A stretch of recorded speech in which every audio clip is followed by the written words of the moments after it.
त्यामुळे पोलिसांनी लागली त्या सर्वांचा शोध घेतला आणि समज देऊन त्यांना सोडून दिलं। इकडे शिर्डी आणि तिरुपती मंदिरांच्या धर्तीवर आता त्र्यंबकेश्वराच्या मंदिरातही भक्तांना बुंदीच्या लाडूचा प्रसाद मिळतोय। गुढीपाडव्यापासून ना नफा ना तोटा या तत्वावरती प्रसादाची विक्री होतेय। देवस्थान ट्रस्टच्या उपक्रमाला भाविकांचाही उत्स्फूर्त प्रतिसाद मिळाला असून अवघ्या 14 दिवसात 5 टन लाडूंचा प्रसाद वाटप करण्यात आलाय। त्र्यंबकेश्वर देवस्थानात लाडूंचा प्रसाद।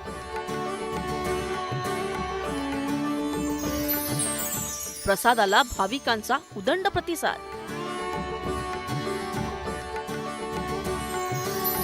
15 दिवसात 5 टन लाडूंची विक्री।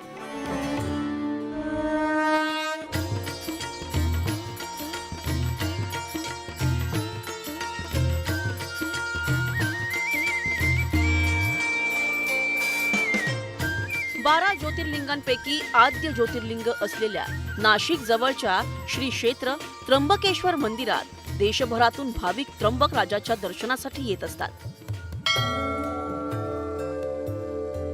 मात्र आजवर भाविकांना कधीही मंदिरातून प्रसाद दिला गेला नाही। यंदा गुढीपाडव्याच्या मुहूर्तावर देवस्थानानं मंदिरात दर्शनासाठी येणाऱ्या भाविकांना ना नफा ना तोटा या तत्वावर अल्प दरात बुंदीच्या लाडूंचा प्रसाद उपलब्ध करून दिलाय।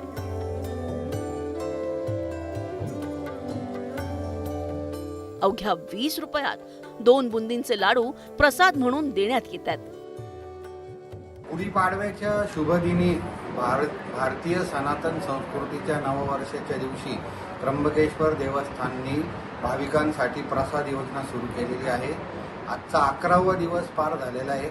11व्या दिवशीपर्यंत देवस्थानतर्फे सुमारे 80,000 लाडूंची विक्री झालेली आहे आणि या सर्व कार्यक्रमामुळे त्र्यंबकेश्वर दर्शनासाठी येणारे जे भाविक आहे ते त्यांना प्रसाद मिळतो म्हणून खूप आनंदित झालेले आहेत।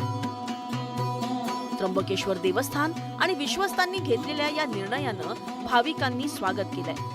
अवघ्या 15 दिवसात तब्बल 80,000 भाविकांनी 5 टन लाडूच्या प्रसादाचा लाभ घेतलाय।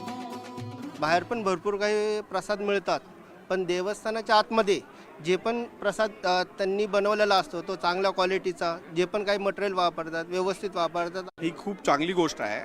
अनेक देवस्थानामध्ये मी गेला आहे, काही वाराणसी गेला, तिकडे गेला, तिरुपतीला गेला आणि तिकडे काय खूप छान लाडू भेटतात, पण इकडे पण आता हे नवीन सुरुवात केली आणि ह्याचा टेस्ट पण खूप छान आहे आणि मला आता खूप आनंद येतो। बघा, खूप चांगली गोष्ट आहे।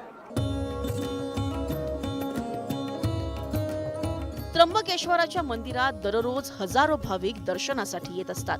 आतापर्यंत या भाविकांना मंदिराबाहेरील दुकानातून प्रसाद घ्यावा लागत होता, मात्र आता मंदिराकडूनच प्रसाद मिळत असल्यानं भाविक याच प्रसादाला प्राधान्य देत असून या काउंटरवरील गर्दी वाढतेय।